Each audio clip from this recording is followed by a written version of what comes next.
Welcome, everybody. This is Tiggy Maximus with Tiggy Maximus Talks on YouTube, episode 181. Thank you guys for following and subscribing to this podcast.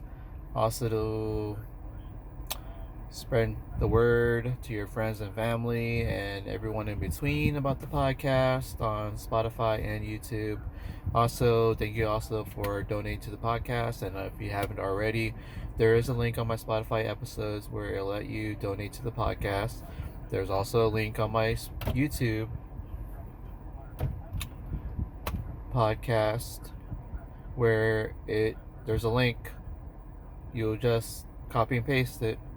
It'll take you to the Spotify episode and click on the link, and it'll take you to the link to donate to the podcast.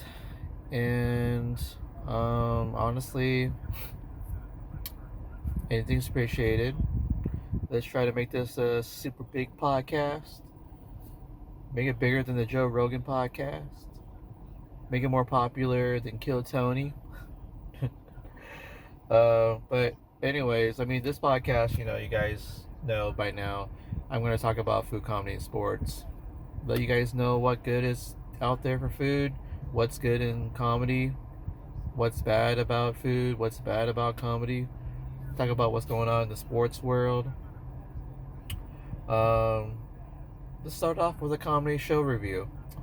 So I got the pleasure of going up to the Hollywood Roosevelt, made famous by Marilyn Monroe. There was a show called The Shindig Show, which is produced by Jimmy Shin. I finally got to meet the guy, cool guy. I did see a show of his at the Comedy Store in La Jolla, and the headliner was Tom Arnold.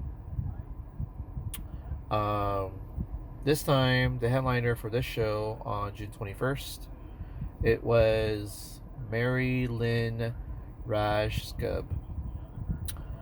She was on 24 with, what's his name? Was it Sutherland? Keith Sutherland? John Sutherland? Keith? um, Kevin Sutherland? Something Sutherland. Anywho, everybody remembers that show, 24. Apparently, she was on that show, and she's doing comedy, so it's kind of fitting. And well, actually, let's do something different here. So, the host was Kevin the Carpenter, who is also known by Kevin Radovich.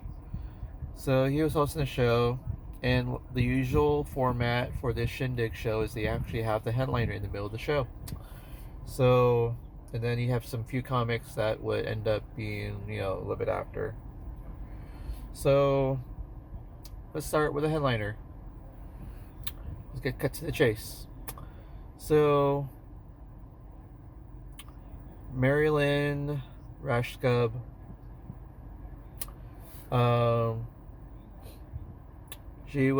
she started off just a little bit slow for my taste, but then it started to pick up after the first couple of minutes. What was really funny was that her phone had froze during the set, and she didn't know if she was going over or if she had more time. So she had been talking to this guy in the front row who was with his wife or girlfriend, and apparently, since her phone had froze, he asked the guy if he would know what to do about this frozen screen on her phone. And within like 2 seconds, the guy knew exactly what to do and basically unfroze her phone. And now, even though the guy was sitting with his girlfriend or wife, but Mary Lynn was basically saying, I know you're married or you're with that lady right next to you, but like, I need you in my life. You just solved the problem of my frozen phone.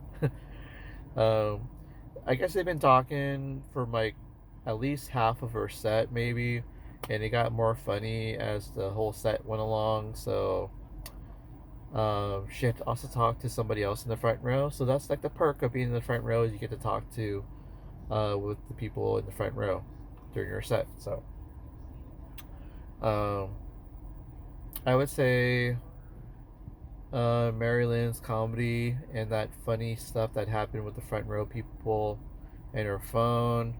I want to say Mary Lynn was 8.5 out of 10. Um, so some other people that were pretty good was Melissa Wiseman and Helen Shepard. Um, Melissa Wiseman I've seen quite a bit, but she did incorporate some new jokes into her set. So it's always nice to kind of mix the old and new. I like that. And this is her debut at the Hollywood Roosevelt.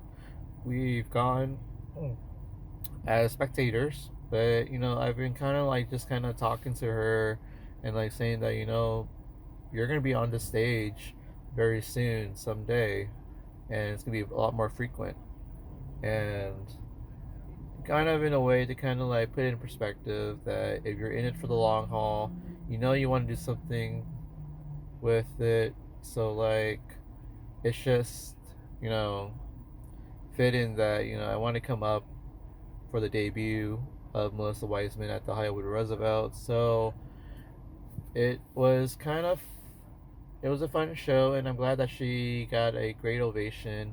She got a lot of great laughs during her stuff. I'm glad she's working on her material, and she did really well.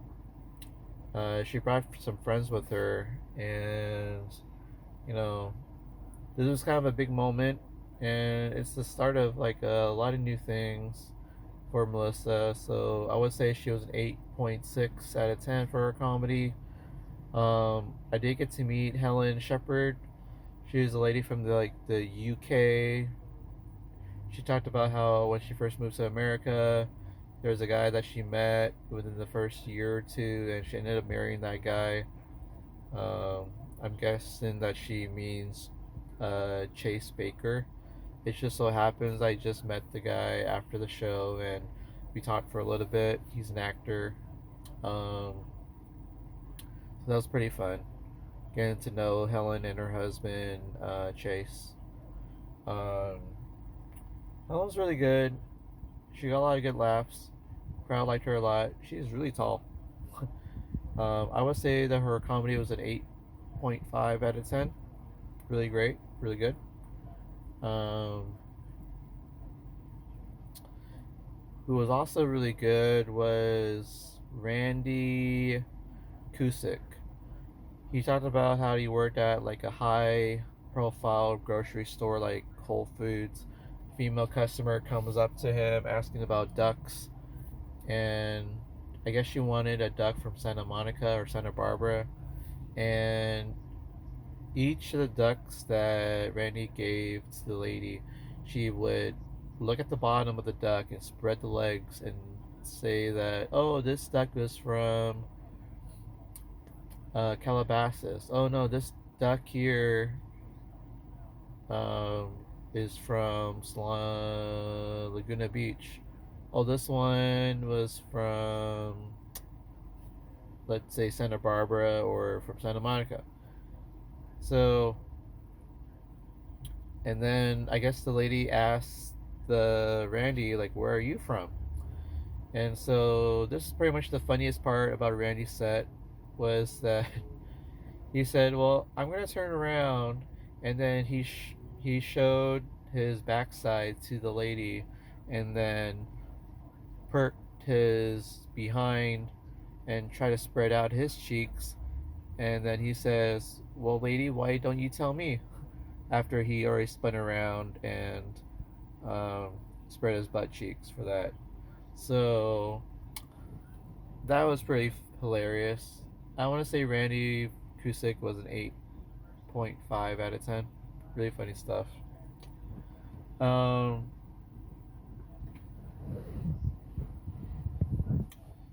I guess The next guy, so I got to see Jimmy Shin finally perform. He does kind of a bit of race jokes. He liked to ask the crowd, can I hear for all the whites? Can I hear for all the blacks? Can I hear for the Latinos? I want to hear for the Asians. And because I was the only Asian in the crowd, he called me his cousin. So that was really funny. Um,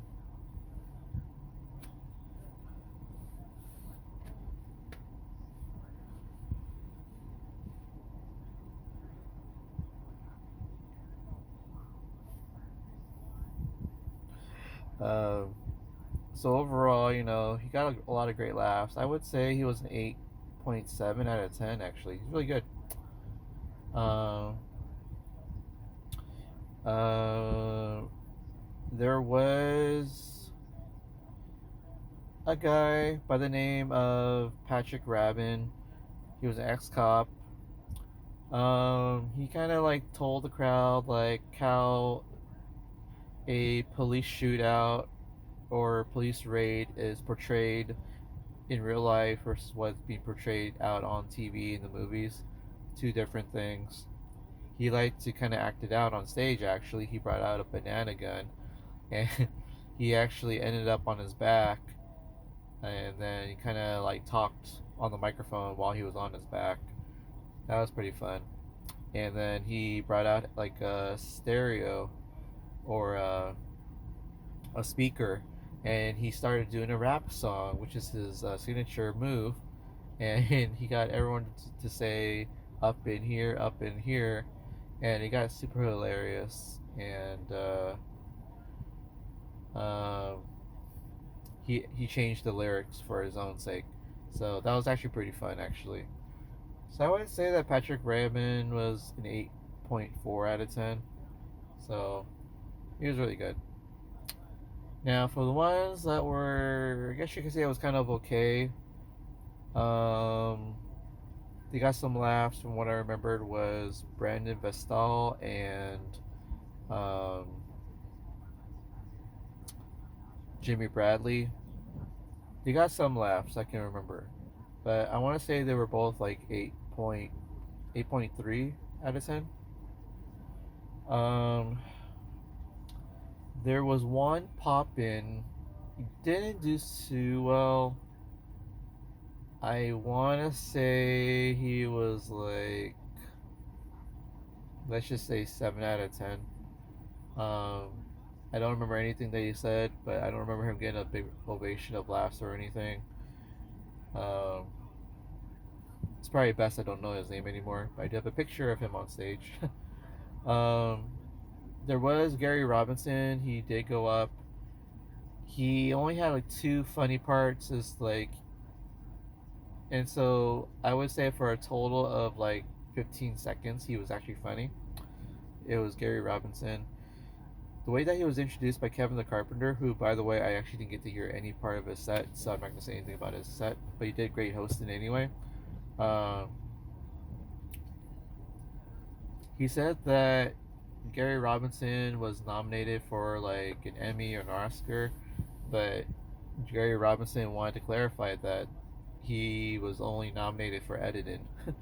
So that was the one fun part. The other fun part was, let's hear it for the sound guy who's been doing sound all night and the audio.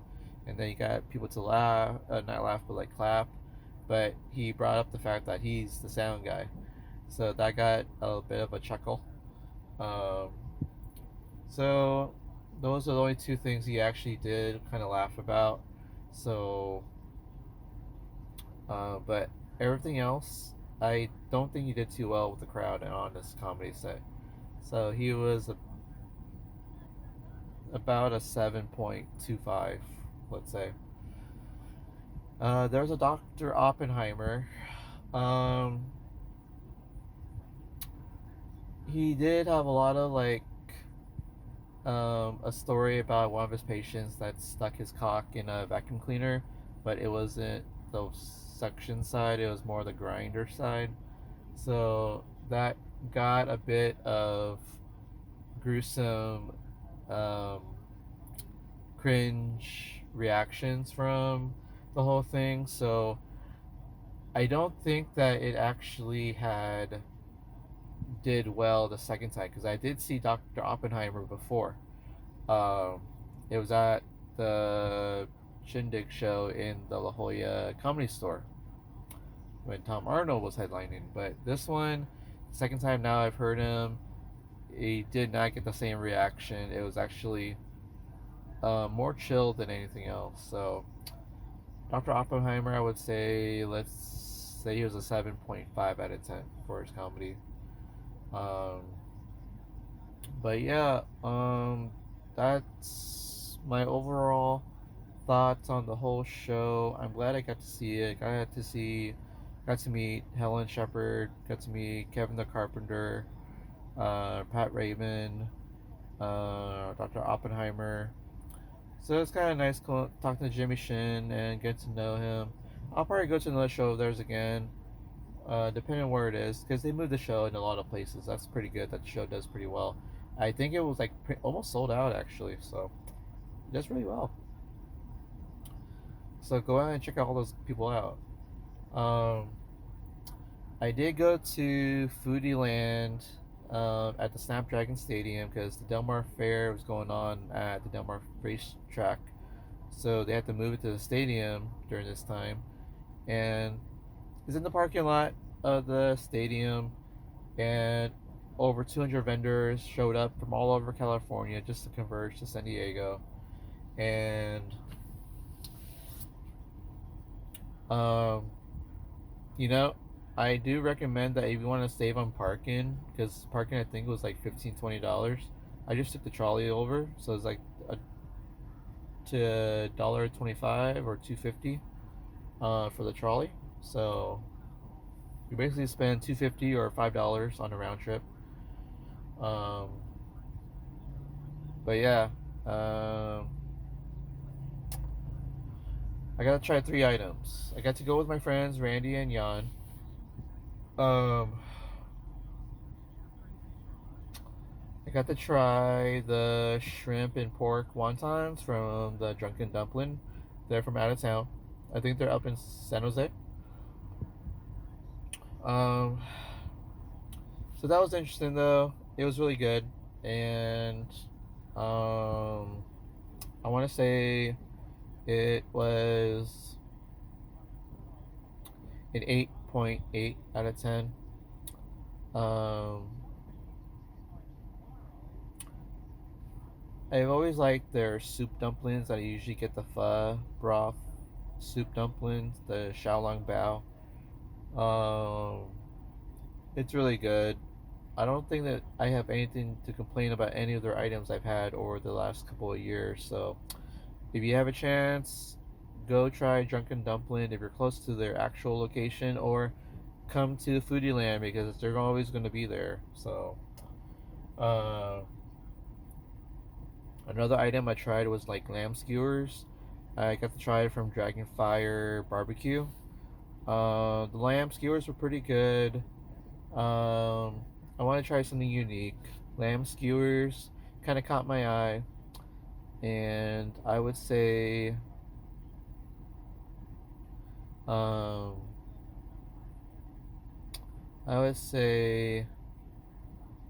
uh, the lamb skewers was an 8.7 out of 10. And then the last item I got to try out was the so there's a vendor by the name of Mr. Big and Stuff. It's pretty much Mr. Big and Stuff and waffles. Uh, so they have this waffle that has a pocket inside the waffle where you can stuff basically chicken tenders inside the pocket, inside the waffle, and you have some special toppings on it. And I tried something called the Cajun Cluckin waffle, and this waffle sandwich, chicken waffle sandwich, was really good. I really liked their chicken tenders. I really liked their waffle, how they made it, and the toppings kind of topped it off. I think it had like an aioli sauce on it. Oh man, if you ever had a chicken waffle, sandwich. That's probably a good one to have. So try out that Cajun chicken waffle sandwich from Mr. Big and Stuff Waffles. So that one I want to say was like an 8.9 out of 10. So it's really good stuff. I recommend it. So um, every single time Foodie Land is around in San Diego, you got to try at least one of the days. Go on a Saturday. That's probably the best day to go. You could do Friday night or you could do Sunday. But overall, there's some crafts, there's some clothing, food, there's even music performances. I think the 805 music group band was performing at the stadium on Sunday. So that was, I think that was June 16th. So Father's Day. So, um, sports wise, so guys, NBA Finals is over. I might have talked about it last time, but let's just rehash it. Boston Celtics, number one seed in the East. They beat the number 5 seed Dallas Mavericks 4-1. Blew out the Mavericks in Game 5, 106-88. Clinched it. Celtics win their 18th championship. Technically, the Lakers also have 18 championships, but it's 17 NBA championships and one NBA Cup championship. That still counts. I guess they're both 18 and 18. Now, in a few short moments, the NBA is going to go through a free agency period. They're going to try to sign players, make some trades. NBA draft had just happened. The Lakers got Dalton Connect from Tennessee. He was like a March Madness and NCAA basketball tournament like superstar. He was a hot commodity, and he got chosen at number 17 by the Lakers. Yeah. And then the Lakers also got Bronny James with the 55th pick, I think. And he's the son of LeBron James. So I'm guessing this is the first time ever in NBA history that a father and son are on the same team and they get to play together. So LeBron James did opt out of his contract, so he won't get paid $51.4 million this year coming up. He will get a new contract, and I'm kind of curious what kind of contract he's going to get, because the max he can get is the 3-year, $162 million contract for his status. And I wonder what will happen with his contract, because he could choose to do the max, or he could kind of take a pay cut to allow the Lakers to kind of get some superstars on the team. Maybe Klay Thompson, maybe James Harden. I've seen some other names like Buddy Hield, Caldwell, Pulp. There's Bridges. So there are some free agents. Honestly, Lakers could build a really nice team with the help of a pay cut from LeBron James and kind of build a nice nucleus around Bronny James to let him develop properly. And of course, the Lakers did get a new head coach, JJ Redick. He has a podcast with LeBron James. So Lakers got some work to do, all like all the other teams, and they're going to try to take down the Boston Celtics before they let them get another championship. So even Paul George opted out of his contract, so he's no longer on the Clippers for the time being. So he's going to try to do a new contract with the Clippers, or talk to the Sixers, talk to the other teams. So let's see what happens. This is going to be a very crazy week for the NBA. Stanley Cup Finals had ended. There was a Game 7. Florida Panthers had won the first 3 games. Edmonton Oilers won the second 3 games of the series. So Panthers won the first 3. Edmonton Oilers won the next 3. They're 3-3. Going to Game 7. Panthers ended up winning Game 7 at home, 2-1. They got to get to hoist their first ever Stanley Cup championship. So kudos to the Florida Panthers. I didn't want the Edmonton Oilers to win, obviously, because I'm an LA Kings fan. it was nice to see that game all the way to the end. Um, and I want to see what the LA Kings are going to do. How they're going to try to compete with the Edmonton Oilers and then take down the Florida Panthers. I mean, the LA Kings are not too far off. I mean, they can compete. And honestly, I can't wait to see how far they're going to go next season or the next few seasons. Um, so we'll see. And last thing I'm going to talk about, San Diego Padres. They have been on a streak lately. They won 9 of their last 11 games. They ended up beating the Milwaukee Brewers 3 out of 4 in San Diego. That's awesome.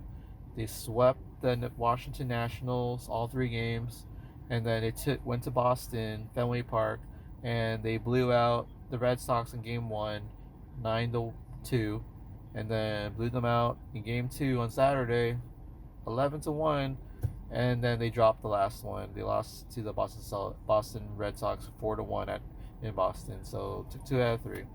But Padres, they're a few games over 500. They're the number 5 seed in the National League playoff picture right now. They'll probably be facing the Atlanta Braves because I think the number 1 team is the Philadelphia Phillies or the LA Dodgers, and then you got your Milwaukee Brewers, and the 4 I believe is the Atlanta Braves, and then 5 is the San Diego Padres, and number 6 I believe is the St. Louis Cardinals. So on the other side, I think that Baltimore Orioles have taken over number 1 in the American League. So interesting things are going. Padres had some offensive explosions this last week and a half, but they kind of cooled off today. But it's okay though. There is a situation where the Padres don't have Joe Musgrove. He's going to be out for a little bit longer.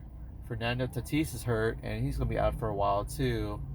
Yu Darvish got pulled back. He's not ready to play baseball.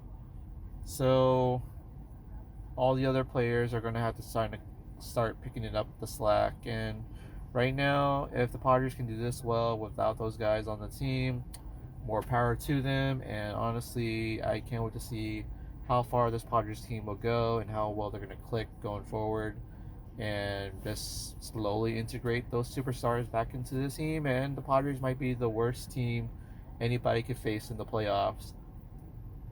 Honestly, nobody wants to face the Padres now if they're going to be like this. I don't mind having that kind of characteristic. If it strikes fear in the other 29 teams in baseball, why not? So the Padres, I believe, are going to take a day off tomorrow, Monday, and then they're going to go to Texas to face the World Series champions, the defending World Series champions, Texas Rangers. Hopefully the Padres can do well in Texas and they come back home. And I'm guessing the Padres are playing the LA Dodgers pretty soon, so get ready for that.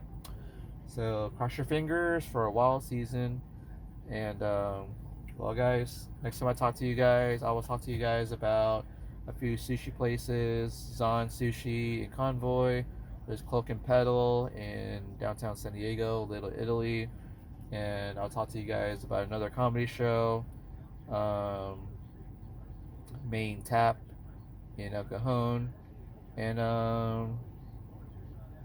yeah, so